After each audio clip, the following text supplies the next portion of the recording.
Hey, folks.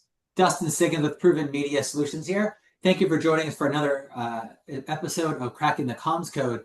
And today we're going to do a scary thing and follow Chase's advice, and we're going to talk about PR 102.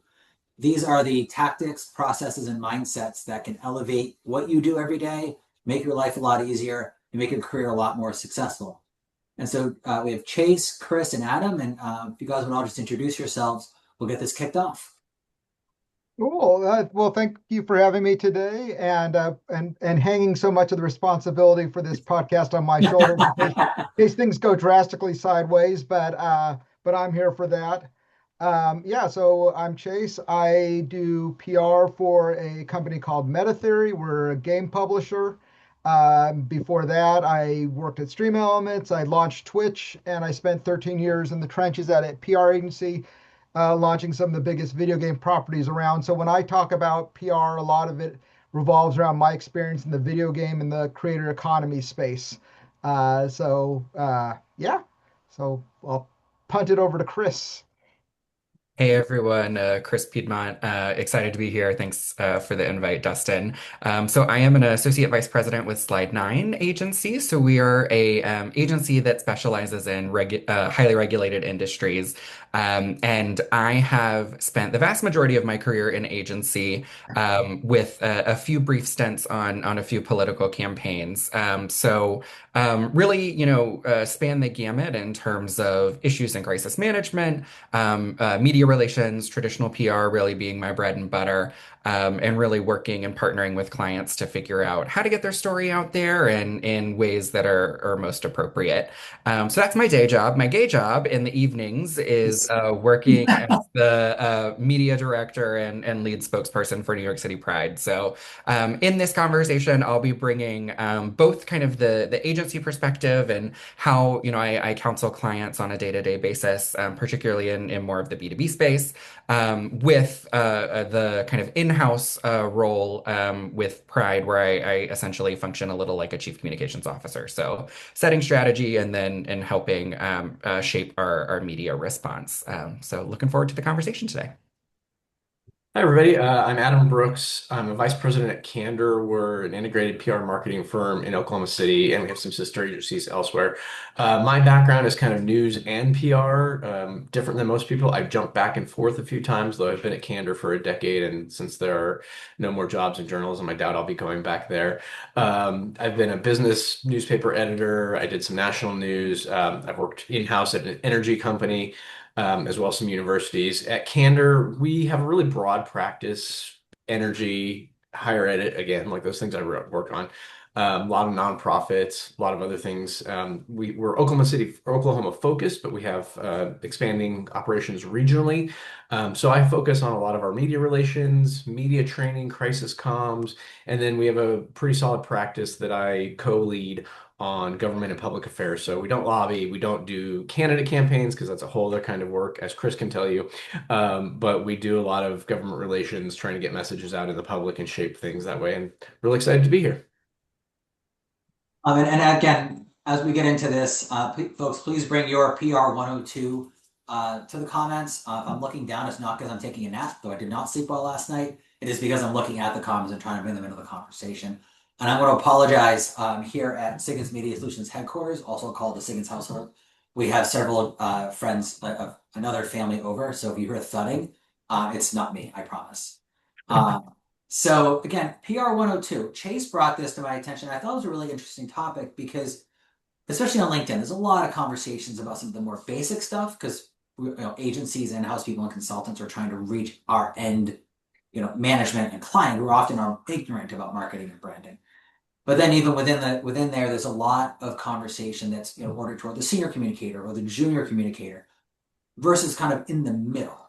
So taking those basic skills and maybe adding a mental thought process that doesn't exist, or taking that strategy but making sure that you remember how to dial it down to the tactical level. And so wanted to just kick it off to Chase because he has apparently a whole course he does on this, where he's able to teach people PR 102.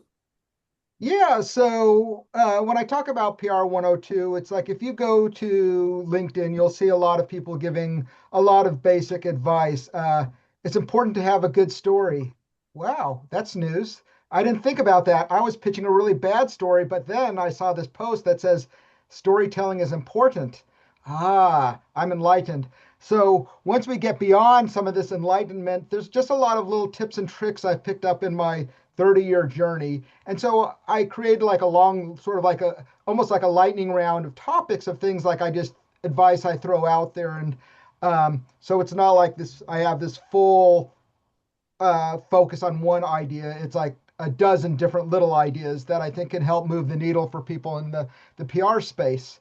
Let me start with just one example, and we can keep going from there with other people on this call. And I will never run out of things to talk about. Let's talk about selling in big ideas. I have this phrase where it's always better to spoil the surprise for a few reporters than have the surprise be that nobody shows up if you're doing an event or big thing. So I have this whole concept of reverse engineering. Historically, when you're brainstorming an idea like, hey, let's do this big event on this boat or do this type of, let's do this big campaign. It doesn't have to be an event. It could be a campaign. We have, it sounds good on paper. You run it by your executives. Everybody goes, this sounds great. This is amazing. And then you start promoting it and then uh, people, it isn't hitting. So if I were doing a special event, let's say we're going to do a some sort of demo. We're going to do a big video game demo on a yacht, whatever. I would actually, before I even pitch the idea to my executives or the client, depending on who it is, I would actually talk to the media who I'd want to attend first. I would go ask a few of the key ones first, like, hey, if we did this type of event, is this something you could attend? And they might tell you several things. One, oh yeah, that sounds cool. No, I'm not interested. Or three, that sounds cool, but you know what's happening that time of year? There's also this other convention, so nobody's going to be able to go. And so that way, once you've hooked at least two or three people's interest, then you can go up the ladder and go, hey, why don't we do this idea? And I bet I can get some of the key press to attend something like this or be interested in something like this. But people often don't want to spoil the surprise for the media, and that's why sometimes they don't actually have those conversations in advance because they're thinking, oh, it'll be so exciting once they figure out what we're going to do. And I'm like, yeah, but if they don't show up, that's the surprise you don't want. So I'll end that thought. I don't know if anybody wants to has their next some their PR 102 they want to delve into. Well, Chase, I just had two thoughts on that. And actually, Sure. the first one is a question, and that is, when you hear that, how do you develop those relationships with reporters? I assume this is folks that you've worked with a lot, or are you just kind of Yeah. So scattershotting? that's another topic, which is who you know matters, but not for the reasons you think. Yeah. Which is everybody says on LinkedIn, this is a popular claim. All my friends have done a post that says Right. it's not who you matter because the reporter's not going to cover a bad story, even if it's your family member who's writing it. But that's not why relationships matter. It helps, but relationships matter because of other things like this example I'm giving you. Let's say you want to do an event, and if you just call some random reporter you've never worked with, hey, I want to run this by you. I mean, you'll be lucky if they even respond to your email. Right. Or, you probably don't have access to their private DMs. Um, which so there's two, that's a layered question because then the other thing is how do you make those relationships, and I don't need to necessarily go into that right now unless we want to make a segue into how to bond with media, but it's definitely important to have those relationships in place. Yeah.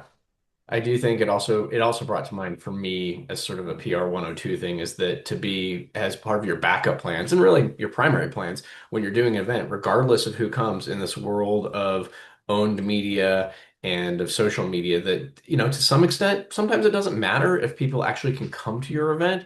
That can be great, but you can also package things up, have them prepared, be able to do your own promotion after the fact. So you can create that buzz even if people can't or don't show up. And sometimes you can get that kind of secondary burn, whether it goes to your original plan or not. Cool. And Chris, you probably know more about that than anybody, given the work in campaign space. I mean, at the end, and even in regulated industries, I have to think that there's a lot of times where showing the product that's being used can really generate some of that credibility. Yeah, for sure. I think, a lot of our clients and a lot of the work that we do is in the healthcare space where, it's an interesting dichotomy where, the product is the care you're experiencing and can be Mhm. a bit of a not as tangible in some Mhm. ways. And so it's for us, it's a lot of really getting down to the root human element. What's the human interest angle? What's the way that we can tell that while still making sure that we're compliant with HIPAA regulations and all of the various regulations depending on the space that we need to make sure that we're adhering to.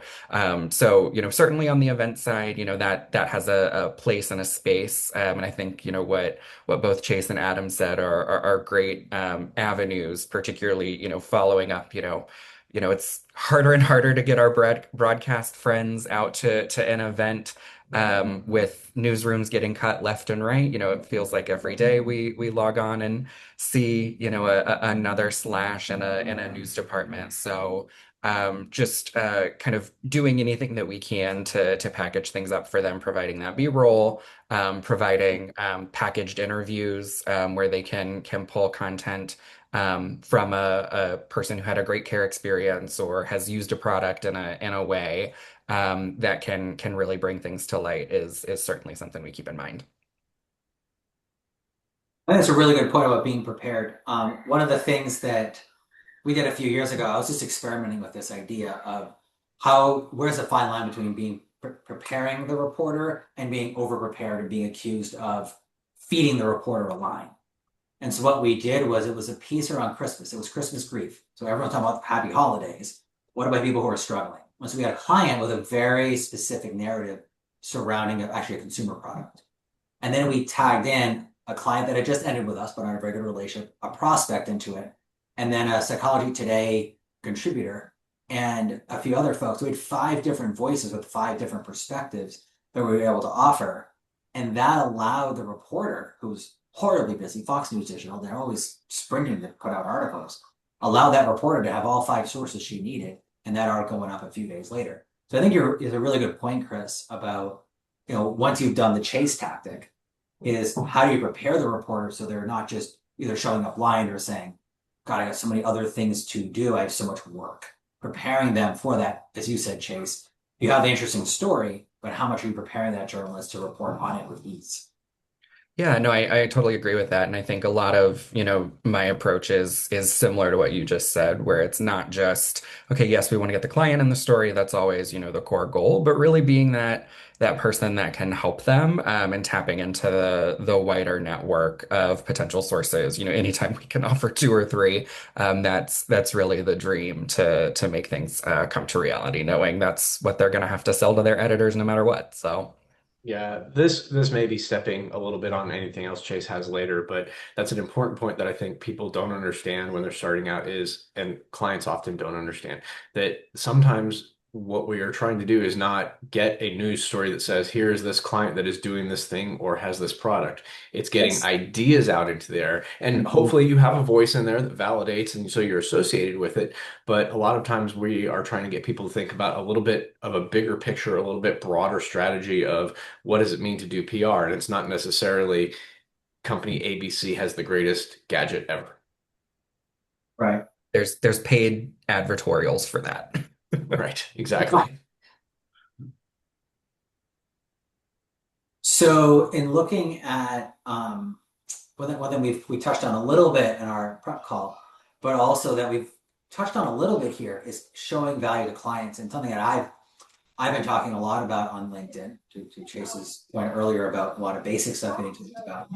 It was a lot of people complaining about, founders don't get it. The CEO is an idiot. This type of, I think, very damaging language to one's career and to, frankly, the respect for the industry. And what I've noticed is that a lot of people who are agency leaders, agency executives, and in-house leaders of a certain age and a certain level of experience, usually about 15 years of their career, seem to understand that you have to speak C-suite. You have to learn how to speak business. And so last week on the show, one thing we kind of talked. We were talking about industry experience versus communications experience, and which is more important and when. And it hit me that speaking C-suite, understanding the business language should be considered, I think, a core competency of a communicator.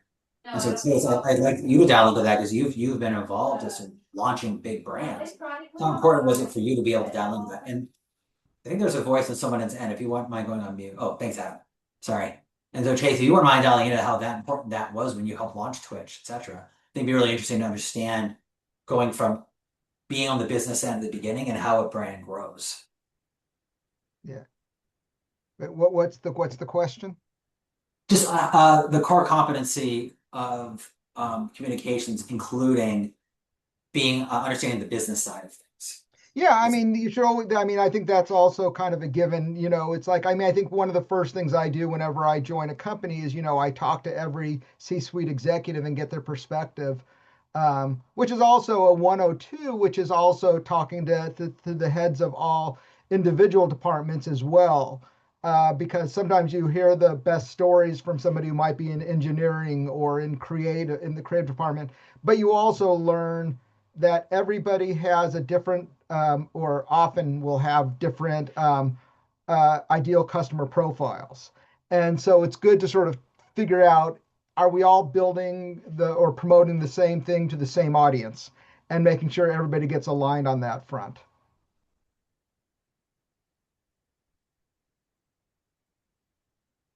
That also brings to mind something that I counsel clients about a lot, and actually our internal team, is that sometimes people think they need a media release when they're really trying to deal with an internal issue, whether that's, hey, this VP needs to be getting a little credit for something. And there are ways to do that, but often, if what you're trying to do is make that new executive feel good, an external release isn't really the right place for it. The audience doesn't care. It's going to be really hard as the communicator to get it picked up and to feel successful. So there's a lot of that. It really aligns with what you were saying, Chase. There's a lot of that communicating through who the audience really is that can help smooth everything out and make you seem more successful.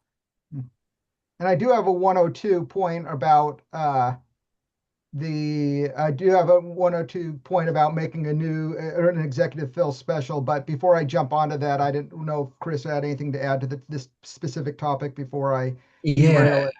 Yeah, no, and excited to hear what you're gonna throw out next. But what Adam, when you were kind of talking about that, what comes to mind is, we're hearing more and more from reporters just about how much they're leveraging LinkedIn and other spaces for vetting whether they're gonna actually take an interview with someone. So we've, gotten them to pay attention to an organization, but really making sure that perspective, that POV is getting out there, so that they know, that this is an established, incredible expert that has something that's going to be valuable. And so that's something that, just consistently am seeing that from a lot more reporters. It's always certainly been the case, but as time and attention keeps getting stretched and stretched and stretched, that is becoming even more prevalent,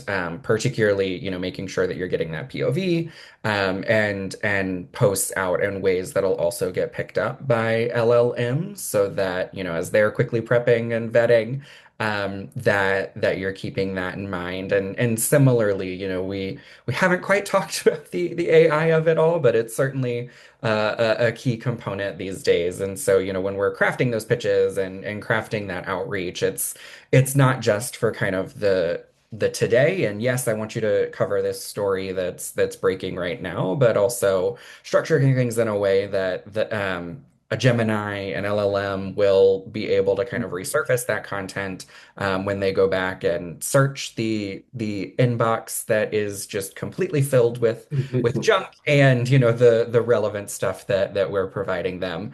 So always kind of keeping those various pieces in mind, to try to break through the noise. And actually, a good 102 off that point when you started bridging the gap into AI and LLMs is that for the longest time, whenever people talked about, should I put a press release over the wire, my whole message was not if you're trying to get coverage, because media don't want to cover news when it breaks. They want to have it in advance. So I said, well, the only value of a business wire type product is that if you don't have a place to house your press release, you could, if you put it over the wire, you can then share a link that you have your own press center that's not on your own site because you might be, they might not have room space to build it or time to do it. But my turning point in this sort of this whole AI revolution where now LMs are tracking certain things like that, there's actually now, it's not going to get you, putting something over the wire is not going to get you any more reviews or coverage because it doesn't work that way. But it will get your name better surfaced when people are looking for things that involve your company, your industry, and your brand. So there actually is new value to putting a release over the wire, but it's still not to get coverage. It's to get awareness and visibility when people are looking for things that could be where your company is relevant. Yep. Breaking my 2 second rule here because Chase, you made me think about something. A lot of people on LinkedIn, I see it all the time. Everyone needs PR. Do you think you don't need PR? Yes, you do. And I have to say, I fundamentally disagree as a PR agency owner because some people aren't ready for it. They don't have the budget, they don't have the strategy, they don't have the growth, whatever. But also, I was raised by a small business owner who had a roofing company. My parents ran it in until I was 9. I was taking orders at 6 and making beds for people. That was a marketing campaign. I suspect what people are trying to say is if you're in certain industries or you're in the service industry or B2B, but by speaking so broadly, I think they do a disservice to themselves because they're trying to sound counter narrative and competitive and generating outrage. But all they're generating, I think, is a disservice to their potential professional skills. Because I think part of PR 102 is knowing what to say and when to say it about the value of PR. Because if you overstate anything, whether it's dating, the quality of food, or the professional service you provide, you're going to get yourself in a lot of trouble. Cool. Yeah, that's a really interesting point, and it dovetails with a couple things. One, just in terms of AI, at least twice in the last couple weeks, people have said to me, "So is AI coming for your job?"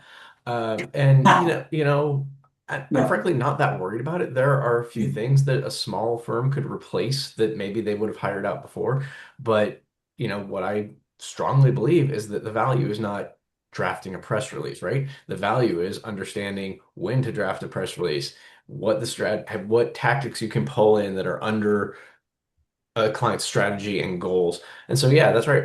And I think it is a next level skill to understand when what we provide is helpful to clients. And there have to be times either with existing clients or prospects where you have to say, you know what, we're not the right person for you. You know, Fortunately, we have a very robust social media arm within Candor. But if I were a sole practitioner, there are definitely times where I would have to say to people, hey, I'm not your guy. You need somebody who can help you figure out your social media strategy, your paid social media strategy, and really work in that. We just happen to have it all in-house. So yeah, I think it is a really good point to say the next level is sometimes saying, I'm not the right person to help you.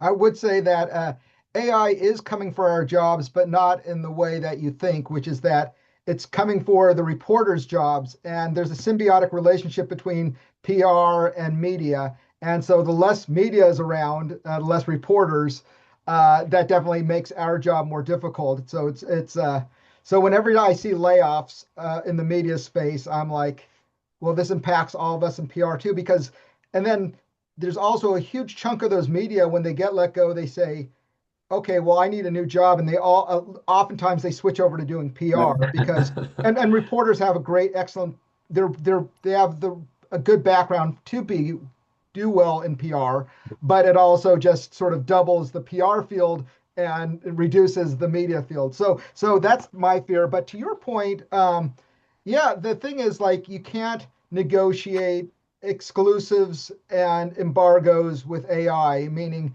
a lot of these things require relationships to pull off successfully.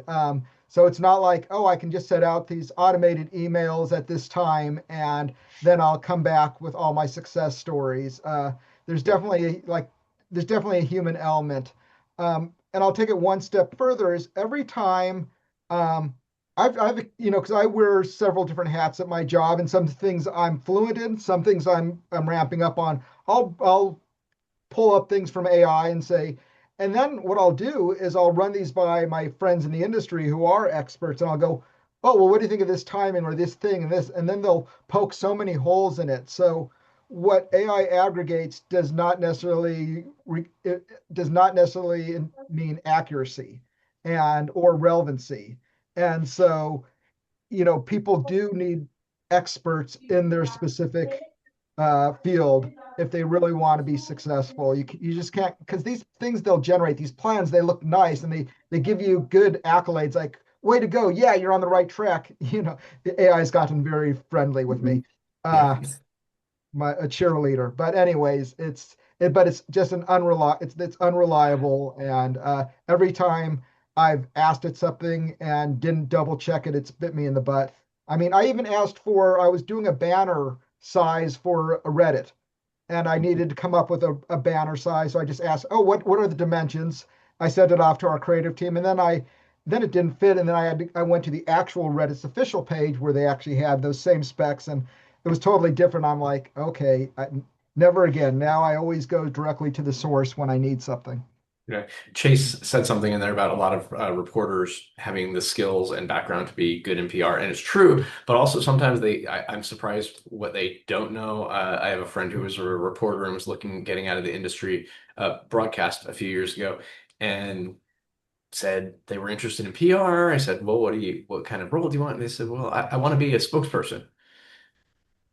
Well, that's not really a full job. We're gonna have to find a little more of your talents to bring into this. So, okay, that's somebody who needed a little bit of PR 102, I think. That's the reverse would be me seeing a video game reporter and saying, I want to be in games. I want to be a video game reporter because I can just play games all day. Exactly. Yeah, that's all. Yeah, I mean, that's the thing is that PR, what reporters get, which is they understand how to pitch because they're getting pitched. That's the great thing. And they might have other relationships because they're embedded in their industry. So they have friends that contacts other things. But if you bring them to like the agency fold, all the stuff that, I mean, every agency is different, but like there's so many things you do that's outside of that. I mean, just let's say you have to bill hours. Billing is is a is a nightmare into itself. But there's just so much you have to do. There's nothing easy at an agency side. But this idea that you just have a product, you send it out, and somebody reviews it. That's so not the job. Yeah, I think it all goes back to storytelling. And, Adam, to your point, many reporters, they've got that core intangible, and it's just how do you educate on some of the wider breadth of ways that we can tell stories and what those limitations are and are not once you stretch out of the media space. We've had the privilege of having a number of former journalists on our team, and so that's just something that stands out as we've worked with those colleagues before. I put my hands over my face because Chase, one of my shows, I regretted not titling it this way, so I think we put out this blog post for the show, was will AI finally kill hourly billing in PR? Which tells you where I stand on the matter. Will it? Just do our timesheets for us. That's all we're asking. No, I mean the faster you write an op-ed, Yeah. the less you get paid. Yep. The better Yep. you pitch, the less you Yep. get paid. So, Chris, one thing we talked about in our prep call is, and Adam, you talked briefly about this in your background, is public affairs. Chris, I think you and I are probably a little bit on the different sides of the political space. And when I was a journalist 10, 11 years ago, there was a lot of concern among the conservative sort of commentariat that their voices had to be sort of more careful in what they were saying under the Obama administration and later under the Biden administration. And then, but you mentioned in our prep call about helping pride groups, especially New York City Pride, really navigate the last 14, 15 months. Can you, I think we should take a few minutes here to talk about what, messaging, PR 102, when your brand is ascendant and when it's not. within maybe a broader structure nationally, but maybe we can even compare it nationally versus say in New York City today. Yeah, no, it's definitely a great question. So I'm gonna approach that from a couple of different lenses. So, the last, to your point, 14, 15 months, pride organizations as a whole have seen, and this is not new, but something that nonprofits just across the board are dealing with, where corporate organizations are feeling the pressure just from all sides, whether it be tariffs, whether it be the macroeconomic indicators that we're all navigating. And so what had been kind of the revenue generator for a long time is not, can't be the only source of funding. And so that really ticked into gear from a media focus in particular. Uh, about, in the first 100 days of the new administration. So we fielded somewhere around 200 media requests from the time frame of around February to June, the end of June. So Pride in New York City is always the last weekend. And so, a lot of the conversations there were what is happening with corporate funding? How are corporations evaluating this? And for me, it's helpful to have that lens when I'm counseling clients. It's definitely a very different hat. I will, counsel a client based on, where they're geographically located, who their core audiences are, very differently than what I would tell, Pride to put out a statement on the Supreme Court's ruling this morning is very different than what I'd tell a client. And so it's interesting. I'm not sure how many of you have seen it, but the USC Annenberg Center for Public Relations, they always put out their global communications report, and that came out this week. And one of the things that stood out within that is just the appetite between PR professionals and the general public around corporations speaking out on certain issues and how they navigate that. And I found it interesting that it did say that us agency folk tend to push corporations to want to speak out a little bit more than in-house professionals would, which very much tracks. I think, being that outside partner, that strategic person that's not in the day-to-day to kind of evaluate things from all sides is certainly the value there. I think, when we're talking to clients and talking to folks, it's also knowing when are those moments that, your voice is not going to add anything to the conversation. And, it's not a no comment if it's, you've reached a request or had a reporter reach out directly, but it's finding those moments where silence can be strategic to further your organizational goals. So, Dustin, kind of back to your initial point just around, navigating when, a corporation is ascendant and descendant. Very relevant. We had to navigate a number of brands that were being boycotted that were also providing significant sources of funding, and also had to be just opportunistic. We had reporters that we'd been talking to on background and on the record at both the CMO Journal, so the Wall Street Journal CMO subsection, and then the New York Times, and had been about to provide a funding update, and woke up to the New York Times had run the story that we had were in the hole X amount of dollars, and we had actually been ready to say, I think at the time we were publicly had been, about 150, $250,000 behind our projections. And we're able to actually update the reporter, tell him it's actually closer to 750.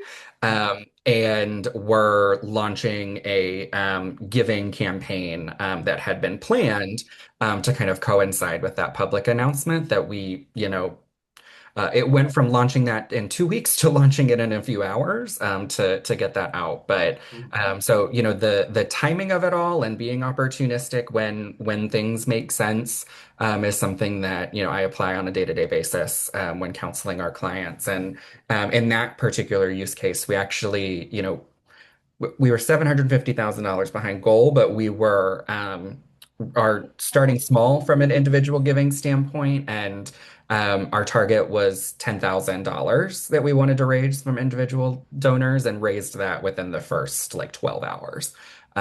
So, striking when the iron is hot, is always important. Did that answer your question? I rambled a smidge.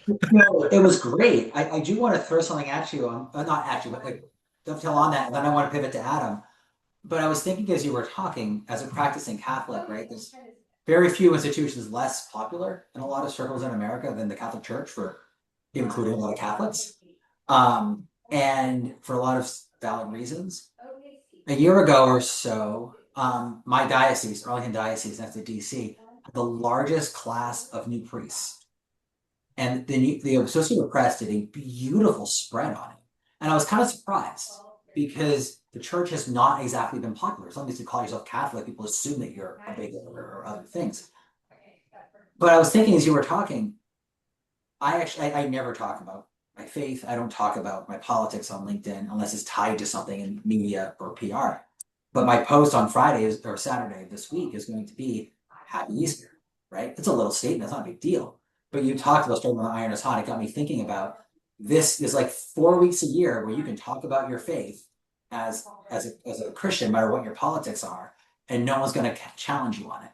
Whereas if I did say I'm Catholic in June, it would be a very different reaction versus the week of Easter. So that just got me thinking about that. Adam, I didn't mean to ramble myself. Oh, no. Well, speaking of brands that are having a little bit of change in their market perception, Catholic Church in the US is going through a little bit of a revolution. When Chris was talking about some of these issues of how do you react just to social change, let's just say that, we've also kind of touched earlier on the advanced practitioner is thinking through like, what is my business? What is my client thinking through? And they've had a hard time over the last couple of years. They spent several years being told, hey, people want authenticity. They want you to speak out on issues. They want to know where you stand. And I don't know if that's changed or not. I haven't seen the new surveys, but what we do know is they're feeling a lot more risk for speaking out. Yeah. Um, I think if nothing else, we can all agree that the administration says it's punitive on things it disagrees with. And so that's a risk. And there's a market risk. There's boycotts. These are all things they're dealing with. And I know we've had clients who have faced it where they don't necessarily want to take a position, but things are happening in the streets, blocks from where their headquarters are. And they don't necessarily want to take a political position, but they also understand that like it looks weird to their employees and to the folks in their communities who know them if they don't say anything. So we've had to help them navigate through that. And some of that is obviously internal comms, but we all know you can't, there's not really a distinction between internal and external comms anymore in some ways, because anything you say, there's a very high likelihood that it leaks, gets out, is shared. So we've had to counsel them on things that you can say that express concern about what's happening that, I think we can all, generally, people agree violence is bad, but that you can do that in ways that don't necessarily take a position if you don't have to, if you don't want to, if it's not really your lane. But that's just a tricky thing that we're counseling on a lot. I have a thought and it just escaped, so I'm gonna pivot to Chase because he always has a thought. Chase, what's your next PR 102? Sure. Actually, we can talk a little bit. Let's PR 101 is everybody talks about embargo. Like the way an embargo works is you have to have buy-in before before it's considered legit. You can't just write embargo on a press release and report it's not. That's PR 101. Everybody should know that they have to opt in. But I want to take a little deeper dive into some things I've learned around embargoes. First off, I always go big and broad with embargoes. Media do not like to chase the news. I always share in advance. Sometimes people will go, well, I'm going to give this publication an exclusive on our news. But an exclusive is if we give it just one thing to one reporter. But I always feel that if your news is compelling, go broad with it. There's no reason to do an exclusive unless two things. One, only one publication matters. Like, let's say you're a new brand, you want investors to be aware of you, and you only just need a TechCrunch piece and nobody else. That's all you need is one story. You don't have enough customers or clients or anything to go broad. That's one reason you might do an exclusive. Or two, your story's not that great, so you're trying to incentivize a less compelling news story by, hey, I'll give it to you. It's going to be a hard sell either way. But I'm going to go a little bit further with embargo stuff. So one, always go broad. But two, here's a 102 trick is that everybody tends to do their embargoes on the hour, like, oh, it'll be at 8 a.m. or 9 a.m. And the reality is that there's no rule when you have to set an embargo time. In fact, so if you do it on the half or at the quarter after, the reason why that helps you, if there's a publication that's going to be has 20 embargoes a day, and they're all have to be at the same time, what's going to happen is they're not going to run them all simultaneously. They'll run, you'll check in, they'll go, oh yeah, it's going to run a little later. And then so some people are posting your news out right on the hour, and then others are doing it 15, 20 minutes later. But if you ultimately want to have all your news hit simultaneously, which is the goal, set it for 15 minutes later, like 9:15, 8:15. That way they don't have to bump your news because of a corresponding release, because those are already being bumped from on the hour. So that's sort of, and actually I picked that one up from a reporter friend of mine who suggested it a long while back. So I know that has at least one evangelist on the media side of the fence. And I always say that if a reporter says this is something that helps, lean into it. We were thinking about embargoes recently, and Chase, all your points are great. And I came up against an assumption that I never really questioned before, and that is even if you agree on an embargo and you work with a reporter, they are not guaranteeing coverage unless you're Oh, explicit about that. And I think it's just something that I sort of over the years have forgotten. And so, Right. I think that's a 102 thing is like, yes, you're counseling about when you can do it and what access they'll have in advance and any conditions. But as much as possible, you should try to get a promise.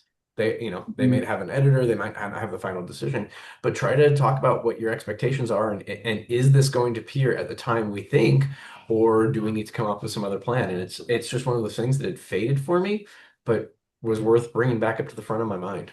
I also yeah. think, just making sure that across the board, we're not overusing embargoes and really saving that for true hard news that has to happen at a timely standpoint. Because nothing will piss a reporter. Well, a few other things will piss a reporter off, but than wasting their time with something that didn't necessarily need to be embargoed. And I have the privilege on the Pride side of being a pitched person. Dustin, I know you still get that honor. And boy, some of the things that are embargoed are not embargo worthy. Oh, that's true. Yeah, yeah, you saw my LinkedIn post today. Yeah. Um, Well, go ahead, Chase. I was going to say another value is that there's used to be this whole thing like, oh, you don't pitch on Fridays because media are checked out, half leave at noon for the rest of the day or whatever. That people want a 3-day weekend. And so that's the beauty of embargo. That's the beauty of embargo is that you can actually make Fridays news days. People still read the news on Fridays. They're just not media just are not working on as much news. So if you precede under embargo 2 to 3 days in advance, they can line it up and have it ready to go. So you're not worried about sort of day and date type of pitching on a Friday where they just definitely do not want to engage at that point. So that's one of the other benefits of just preceding in advance and taking advantage of a Friday news cycle. Adam, I want to make sure we've got about 15 minutes left, folks. So make sure you ask any questions or bring any of your own PR 102. I do want to close in about 5 minutes, Adam. I want to wrap up on working with the marketing squad. And I know you all have a sister agency that does marketing, so I'd love to hear your perspective on that. And I'll share a story where I learned this really well with actually a failed partnership with a client. But before we get into that, I want to talk about pitching and subject lines because it seems to me that a lot of pitches they lead like an old press release. Such and such company with a really long name that's really hard to say, with a lot of useless information that we hope will hop up on SEO and LLM is doing a thing. As a former journalist, I don't care. And so for us, we have a principle that we try to align with in our subject lines, which is 8 words. The number I've read is 47 to 63 characters. And the best way to do a subject line, and I'm going to pull a Chase here, I'm going to reverse engineer it. The thing that you're announcing or saying or whatever represents a huge concept. So your op-ed or press release or statement is a shorter version of that, say 450 words, summarizing a 20,000 person conference. Your first paragraph summarizes the press release of the op-ed. The subject line summarizes the first paragraph. And so I think that's a way to reverse engineer a good subject line. And then when you're pitching, my principle is journalists are busy, they're worried about their job. So I don't want to waste any of their time. My very first sentence for a pitch, an op-ed pitch that I sent 1 o'clock would, when I couldn't sleep was this piece by this person, a truck driver for over 30 years, about how the AI boom will return economic power to blue collar workers. I don't know if that pitch is going to work, but I got to the point very quickly with a counter narrative idea that met the subject line. So I would like to talk just for a few minutes here about subject lines and pitching. okay, I can do a speed version. First off, I believe there are two types of pitches, the kind that work and the kind you show a client. They are not the same. And the reason why they're different, if I were sending a pitch to a reporter, my goal is to keep it under 3 sentences, 2 sentences. If I get to one, it's a whole Trojan horse concept where if you have one compelling pitch line, hey, I'm releasing a game that lets you do X, Y, and Z that's unique because of this. And let me know if you want to hear more. And then when they go, oh, that sounds cool, then the Trojan horse opens and all your words come charging out into the pitch. Right. You can sell Exactly. them the press release, the images, and flood them. But all you have to do is get through that door with just one thing of compelling pitch, and then you can distill that into your subject header as well, because that should be the most compelling aspect. So that's my goal. And the reason why I say you can't show to a client because they would expect the pitch to look like the second pitch you do. Like they're Right. going to say, wait, you guys don't really, you didn't talk about all these different things we're doing, all this stuff. You didn't mention this or that. It's like, I know, I just want them to at least make sure they're getting my emails, got through their spam filter, the discourse is happening. Now I'm going to give them all the stuff that you would love to see in a pitch. And that's Yeah. sort of my approach. Dustin, this is a little similar to what I was saying earlier about that internal audience versus external thing, where yeah, the company wants every time their name is in the Right. lead, they want you to give their 40-word marketing description of how they're the premier provider of AI enabled and that's what they want to hear Yes. internally. But yeah, as Chase is saying very clearly, that's not what a reporter needs to hear. And so it is about, yes, you can put that further down to your reverse engineering, but it can't be at the top because people see it and just they fall asleep. Right. So let's close. Let's talk for 5 or 10 minutes here, and then I do have to jump just before the hour. Because again, as I said earlier, the kid woke us up at 11:30. My wife thinks I went back to sleep. I did not for about 3 hours. So I'm kind of dragging. On half a cup of coffee though. I'm proud to say I'm down to a half a cup of coffee a day some days. So I learned a really financially painful lesson a few years ago. We had a client. We've been with them for almost a year. We were crushing it. We got them Washington Examiner, Newsweek. We got them Fox News Digital. That the video interview ended up on an unrelated topic related to Trump in the headline. So that got a gazillion views. And they were not political. They were a non-political organization, but they had some political implications. But I think that those 3 hits drove 120 visits to their website because they put all their money into PR and very little money into SEO. Their social media person was 10 hours a week, was going for a master's degree in social work. And when we got an op-ed in Newsweek, literally put, check out this great piece by Newsweek on this topic. No mention of that the author was the director of something. No mention that the organization was behind it at all. And when they ended the contract with us, it was on very good terms. They said we should have invested first in marketing, and I agreed with them because that would have been a better foundation for that organization. And so ever since then, I've told our prospects, there's 2 reasons you want PR. It's air cover, or it is part of your robust marketing and branding toolbox where it adds value to all the other tools. It's the difference, if I can bring back to politics for a moment, bombing Iran versus sending in ground troops. Which approach do you want? And so Adam, since you all have a sister agency that does, I believe, does marketing, Yep. I'd love you to dial into PR 102, how the PR professional should work with the marketing person before, during, and after a campaign. Yeah. So Honeymoon, which is kind of our marketing partner, and they do a lot of really large scale, prominent activations for brands you would know. I won't get into it right now. But I think the main thing that really this might actually be PR 101. is to just make sure you're coordinating, to make sure your teams that are doing different things know that they should be talking to each other. Besides not wanting surprises, you want to be able to think about, okay, if we're doing this PR, how are we maximizing on the marketing side? If we're doing this marketing activation or campaign, how is that filtering into our PR? They are different worlds, but it's like anything else in business. To maximize the value, you really need to be finding those synergies. Sorry for using the buzzword, but you need to be It coordinating was an and appropriate use of synergy. well, thank you. Good Excellent. use Yeah. of it. But It yeah, you wasn't. really, I mean, I guess that boils down to just make sure everybody's talking to each other and your whole team is on the same page. And Chris, for you guys, as you're dealing with that in heavily regulated industries, how careful do you have to be from compliance perspectives, legal, etc., to make sure that the marketing person doesn't say it the wrong time or the wrong way? I'm familiar with healthcare, but not as familiar with some of the more serious like compliance side of that industry.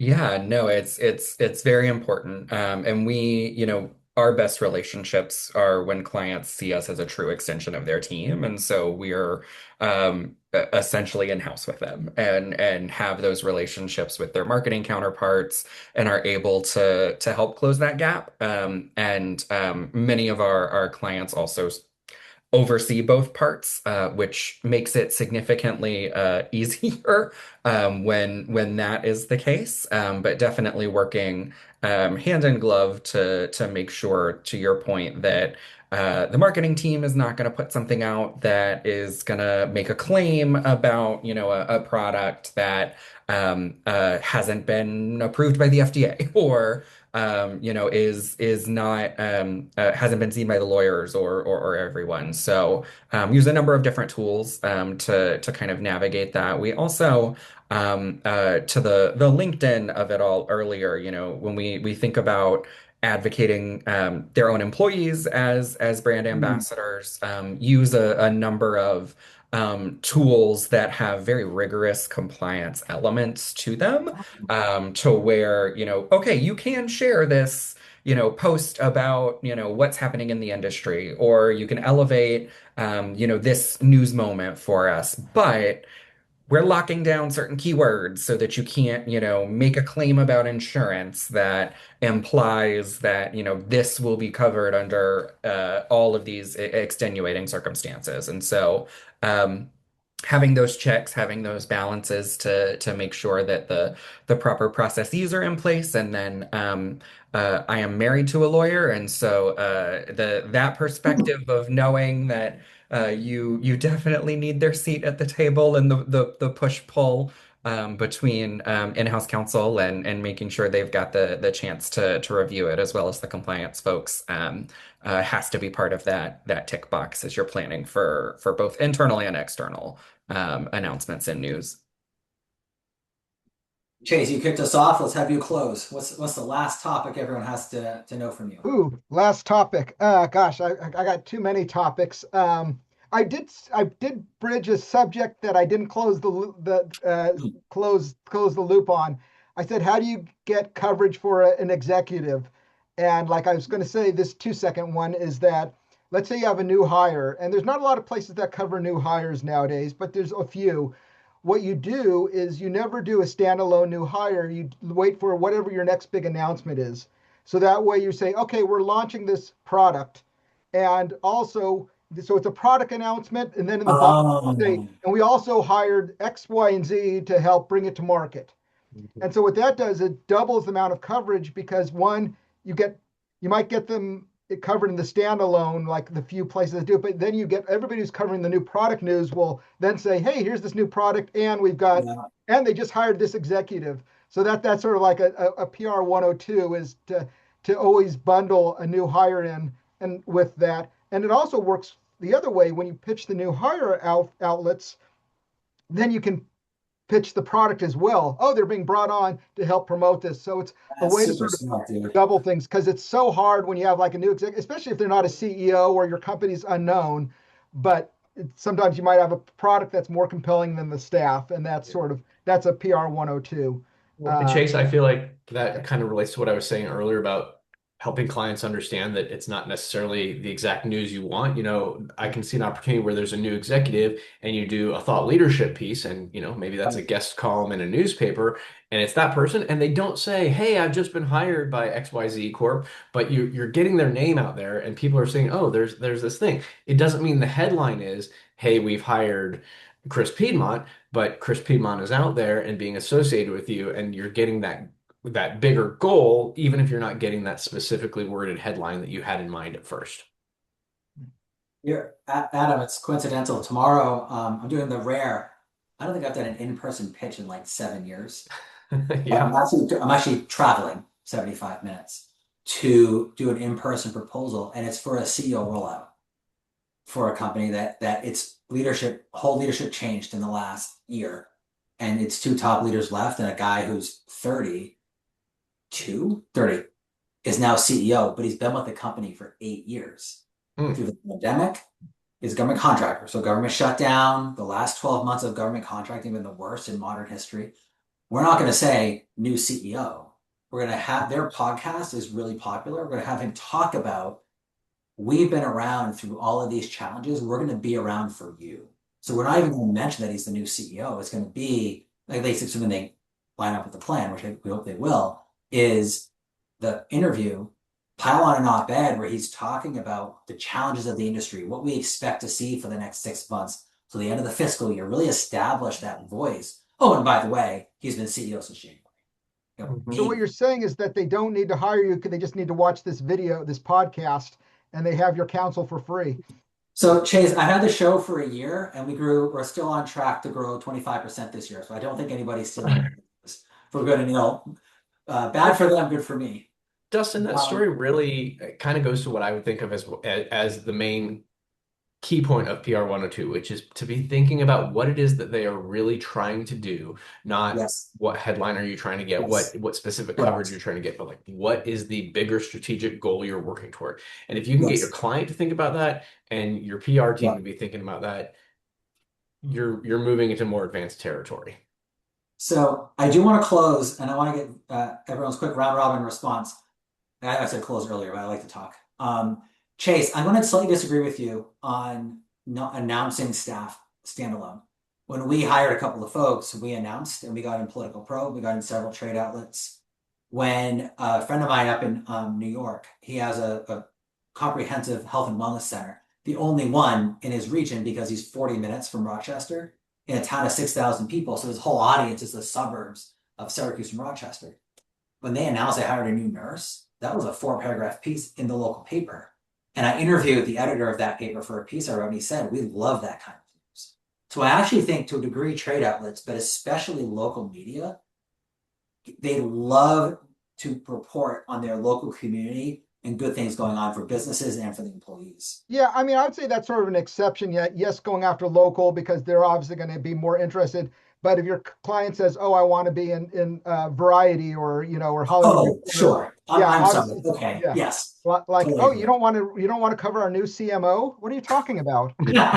Okay, I misunderstood the context. But that's a great point that you made as well, which is that, and that's another podcast unto itself. And I think you've spoken a lot about it on LinkedIn about you or other people, the whole value of don't skimp on the local pubs and the trades, the smaller trades, because those collectively can really boost your bottom line of awareness. Yeah. Hey guys, this was great. Chris and Adam, it was a pleasure to meet you both today. Appreciate you jumping in. And folks, we'll see you next week, I guess, on April 10th is our next show. And it's actually going to be the boring back end of your business from the in-house client perspective on the importance of good proposals, good invoicing, good overall communication. Because if you get the headline, but you're a disaster otherwise, you're probably not going to get hired. So, folks, thanks very much. This was a lot of fun. Take care. Thanks, Dustin. Thank you. Nice meeting you.